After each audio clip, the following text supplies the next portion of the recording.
স্বরাষ্ট্র উপদেষ্টা lieutenant general Mohammad Jahangir Alam Chowdhury বলেছেন, আন্দোলনের পর যারা এখনো পুলিশে যোগদান করেনি তাদের আর যোগদান করতে দেওয়া হবে না এবং তাদের বিরুদ্ধে শৃঙ্খলা ভঙ্গের ব্যবস্থা গ্রহণ করা হবে। তিনি বলেন, যারা অপকর্মের সঙ্গে জড়িত তাদের কিছুতেই মাফ করা হবে না। স্বরাষ্ট্র মন্ত্রণালয়ের জননিরাপত্তা বিভাগের সিনিয়র সচিব ডক্টর মোহাম্মদ আব্দুল মোমেন, আনসার গ্রাম প্রতিরক্ষা বাহিনীর মহাপরিচালক মেজর জেনারেল আব্দুল মোতালেব সাজ্জাদ, মাহমুদ বাহিনীর অতিরিক্ত মহাপরিচালক, বাহিনীর পরিচালকবৃন্দ সহ ঊর্ধ্বতন কর্মকর্তা উপস্থিত ছিলেন।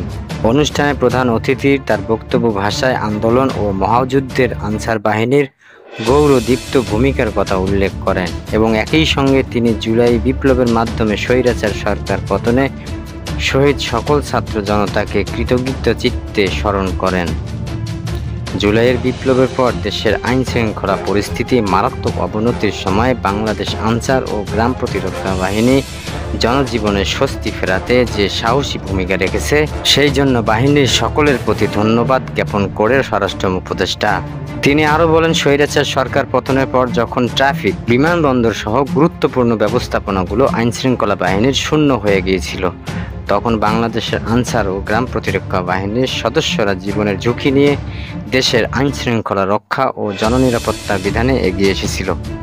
বিশেষ করে আনসার গার্ড ব্যাটালিয়নের সদস্যরা এমডিপির থানাগুলোর অভ্যন্তরীণ নিরাপত্তা নিশ্চিত করেছে এবং হযরত শাহজালাল আন্তর্জাতিক বিমানবন্দরে নিরাপত্তা নিয়োজিত রয়েছে। বাংলাদেশের আনসার ও গ্রাম প্রতিরক্ষা বাহিনীর 6 জন বিসিএস কর্মকর্তা ও 908 জন রিক্রুট সিপাহী সমাপনী কুচকাওয়াজের মাধ্যমে তাদের জন্য নির্ধারিত মৌলিক প্রশিক্ষণ সমাপ্ত করেন। বিসিএস কর্মকর্তারা দীর্ঘ 12 মাসে মৌলিক প্রশিক্ষণ গ্রহণ করেছে এবং একই সঙ্গে masters of human security HMS কোর্সের সম্পূর্ণ করেছে। অপরদিকে রিক্রুট সিপাহীরা 6 মাসের মৌলিক প্রশিক্ষণ গ্রহণ করেছে।